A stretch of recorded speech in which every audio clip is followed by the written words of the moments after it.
Welcome to the Inquisitive Artist. I'm Lindsay Tyson, diving into the lives and creative processes of artists and those in the art world. In each episode, I explore the inspirations, challenges, and unique approaches that shape their work. Today, in the first of 2 episodes, I'm joined by the wonderfully talented Julie Bancroft, a fine art textile artist whose work is as deeply moving as it is exquisitely crafted. Julie's nearing the end of her online textile degree, a journey she began over a decade ago. Credit to her for her dedication. She creates profound textile pieces using natural fabrics, minerals and found objects, integrating photography and writing as essential parts of her process. Her multidisciplinary practice spans both 2- and 3-dimensional work, with her distinctive mark making and visual language running through everything she creates. To truly appreciate the depth of her work, I recommend exploring her Instagram and Substack under the name Slow Unravelling before listening. You'll find links in the show notes. Thanks for joining us. Hi Julie. Hi. Thanks for coming. So for everybody, this is Julie Bancroft, and I met Julie, I don't know where I first met you actually, but you live in Scarborough, don't you? In the area. In the area.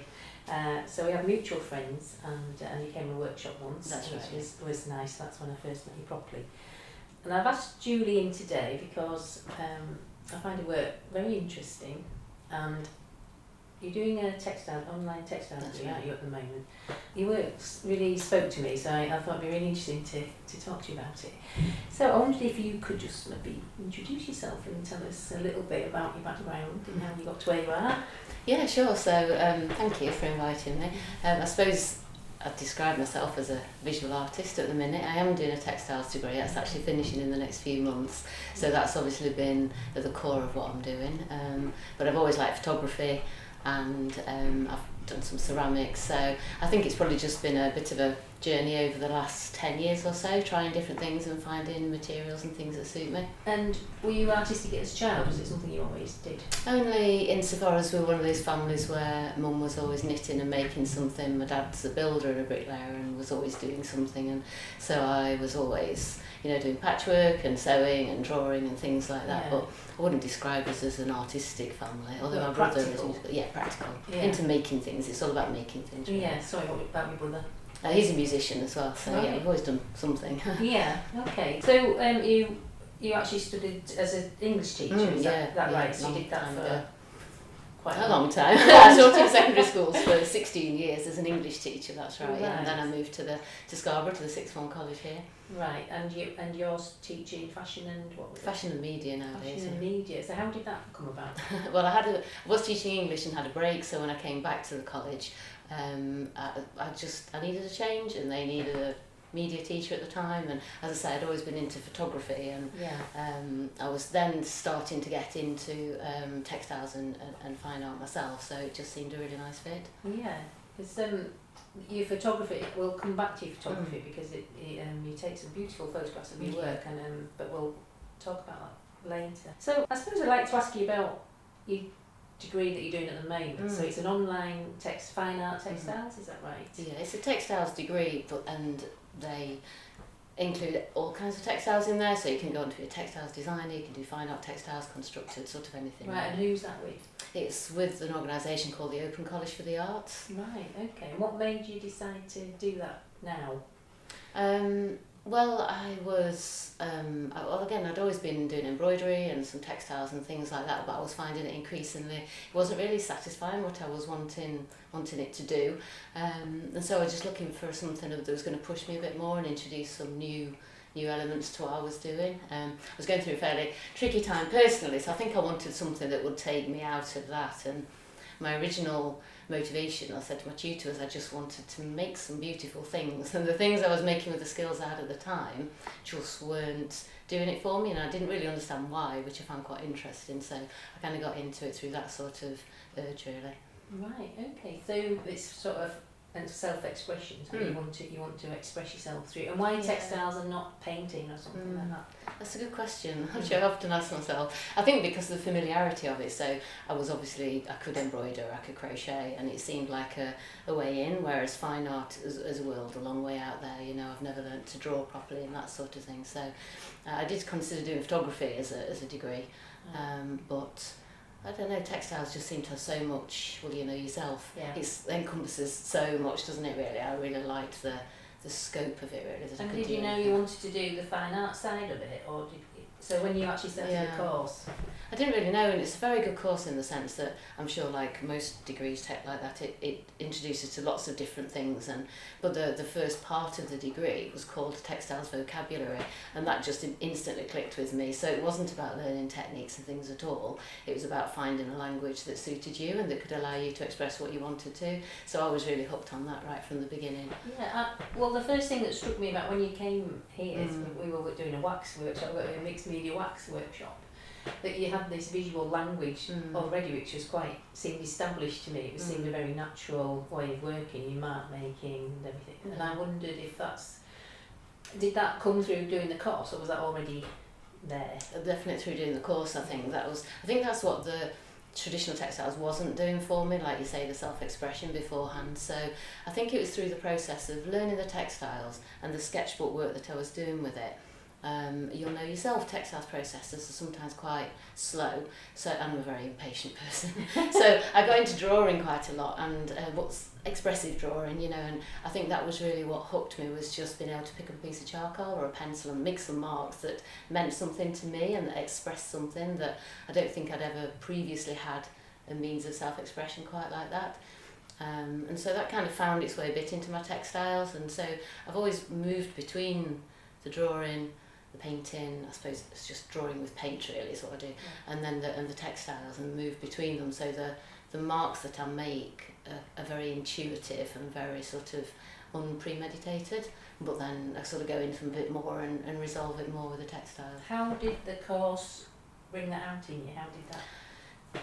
I think it was right in that very first course. I remember one piece that I made, and up until then I've been, you know, doing fairly predictable stuff, and then I just got really cross with the piece of work I was making, and I couldn't make it do what I wanted to, this piece of cloth, so I just got something sharp, I don't know, and started scratching at it and distressing the fabric, and I'm like, ooh. And that's sort of the marks I was making there seemed to say a lot more than the things I've been What were you trying trying to do with it?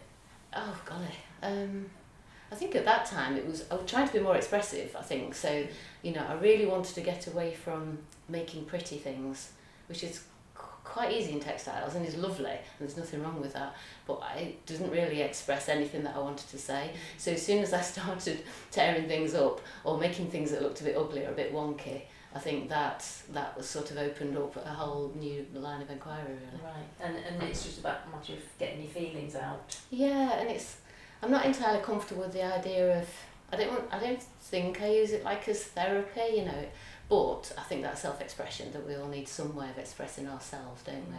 And I think that's what the mark making in particular sort of clicked on for me, and then looking at how to do that in textiles has been what I've been doing for the last 9 years, really.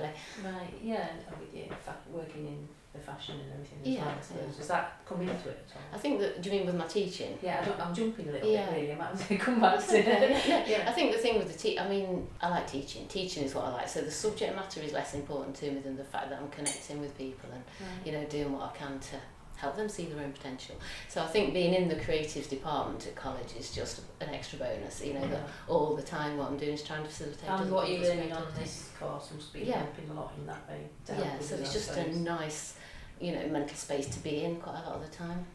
One of your recent posts was where you found old newspaper or something on the allotment and you made a vessel. Can you tell me a little bit more about the materials, I suppose, and I think why you do what I you do came with them? eventually to the realisation that the thing that appeals to me with textiles is the materiality, it's the nature of cloth, and also stitch as mark making. So there's the two things that I'm really interested in. So looking at what I've been doing for the last couple of years in my degree, I suppose, is looking at how you can make cloth expressive. So I didn't want to decorate it or do something on the surface. I wanted to use the actual structure of the cloth itself. So the burying of the cloth and also the found materials at the allotment came up probably last year, I think. I'm doing some work about grief and loss quite a lot, but it led me into looking at nature and the natural world and how that contributes to healing. And I did a lot of research and a lot of experimenting, but came to this point where I think the thing for me where nature helps with difficult times is not just that being in nature makes you feel better, which it does, but that idea that we're part of a bigger system, and that idea of impermanence, that everything changes anyway and we're all part of this enormous universe. And I think that's what led me to burying the cloth, because it was really like a conversation between me and the earth, like me putting the cloth in the earth doing something to it, making its own marks, then taking the cloth out again. I've been making marks on it, it's going to go back in, and that sort of sense of letting everything go. And so similar, the papers that I found, I picked up the allotment last year, I found all sorts of goodies, including a lot of weathered paper and cardboard that had got this lovely semi-decayed feel to it and had almost transformed. And so I think people would refer to it as wabi-sabi, or that idea that things are changing, and the beauty of impermanence and things like that. I think that's where it's come to. That's not where I started. I just thought, oh, this is nice, and started making things with it. I think it's that idea of both cloth and paper, that idea of its structure and how it changes constantly, really. Does that make sense? Yeah, absolutely, yeah. The other thing with your work is that you tend to use natural materials, don't you? So you've obviously found materials, but you use the pigments from the earth, or the earth itself, to colour it. Yeah, what is it about that you like? I think that's where I've ended up at the moment. It wasn't always the way, but I think that came out of... I've experimented a lot with dyeing with natural materials, partly for sustainable reasons and partly because the colours are just that bit more muted and subtle and unpredictable, and I like all of that. And then really it came out of, obviously, if I'm burying the cloth and working with the earth and putting things in the earth, I didn't want to put anything toxic in the earth. So it's kind of almost trying to speak the same language and not cause any damage with what I'm doing. And at one point I sat in my bedroom, which is my studio, surrounded by mud, basically. I thought, this is just way too much brown. I don't want to keep making just muddy stuff. So it's kind of refining it so that it's not like literally just digging up a lump of earth with cloth on it and that's it. It's like, what do I do? How far do I intervene or not? But the using of natural materials was part of, doing no harm, being sustainable, really. And I was going to mention this earlier because you mentioned that you were impatient and that you do textiles super quick at things. So I'm sort of jumping back a little bit to go forward. But I found that quite surprising, because when I look at your work, it seems very considered to me, and there's an awful lot of thought. And when you read your poetry and your words that go with it, it all seems very considered and quite deep. And so that seems surprising to me. Could you tell me a bit about that dichotomy of that? Yeah, I think that's where the writing comes in. I mean, I was doing a lot of writing before I even thought about visual art. Way back, I did a lot of work with the Open College for the Arts and Creative Writing. So I've got that background in written expression, which, I don't know, I reached a point in my life where I just was going through some painful things. I couldn't even write about them. So actually moving into visual art really just was a release and was a better direction for me. But I've mastered the art of working on many things at one time, so I am quite impatient, but if I have 16 projects on the go at any one time, there's always something to do. So I will do something with the cloth, but I am getting better at leaving it and sitting with it. But then I might go and write about the feelings of making the work, or I might go and do some drawing and then come back to it. So I think I'm getting a lot better at staying in the moment and pacing myself.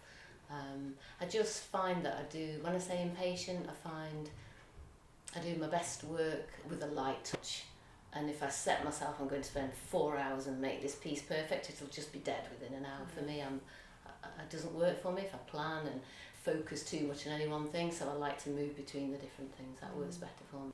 And it's getting a balance, isn't it?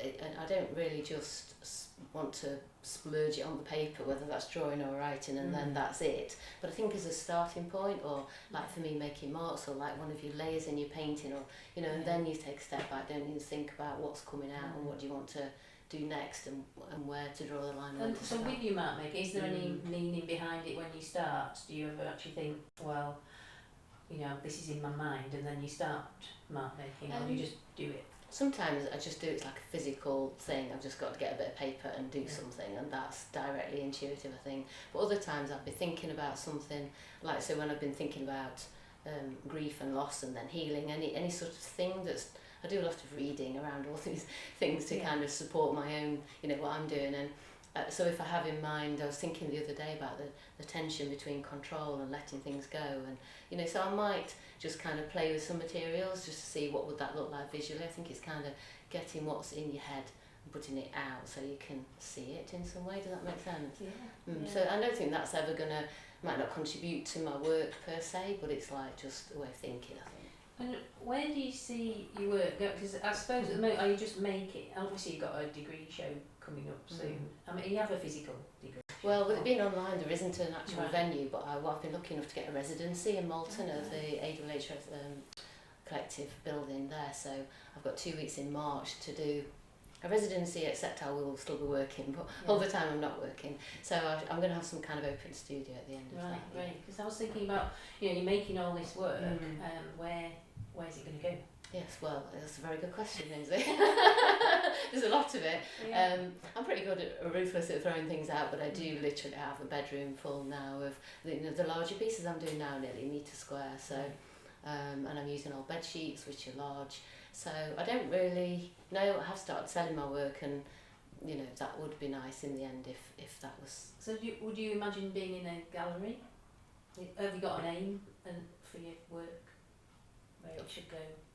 I think no. Is the short answer, in the sense that I'm kind of exploring options, and I'm a little bit poised at the moment. But I know that I really want to show my work. I'd like to sell my work, because I think that's like, what's the point of having it all in my bedroom, basically. Yeah. But also some of my work is quite ephemeral. Like the one I'm working at the minute will end up buried in the allotment again, which is what led me to photography, so that I'm taking moments of the journey as a cloth, really, and so the actual cloth itself can go. So it's just finding a context for all of that. Yeah, because obviously there is that archival problem if it's going to go into a gallery and somebody bought it, but then Banksy shredded his. It's the same. I suppose at the end of the day, it's part of the process. It's isn't probably it? it is. And materials, like, so some pieces I've made that are kind of basically coated with chalk or ochre, they're going to last forever. I think they're pretty, and they look nice framed. Because my degree's online, I had to take photographs of all my work just to log it and send it in. But as soon as I started doing that, I started zooming into particular details, and very quickly realised that the photo in itself, the abstract compositions, I really like. So yes, I would like to sell prints of those. I think they work on their own. Definitely have a potential. Thank you. I think they're beautiful. And if anybody looks on your Substack or your Instagram, they'll see. That's all my own photos on there. Yeah. So, words, photography, but obviously photography has to come after you've made it. But with the words, then how does it all fit together? Which do you do first? And do you have a plan, or does it just happen? I don't have a plan. It happens quite. I think it depends what I want to do. All the different.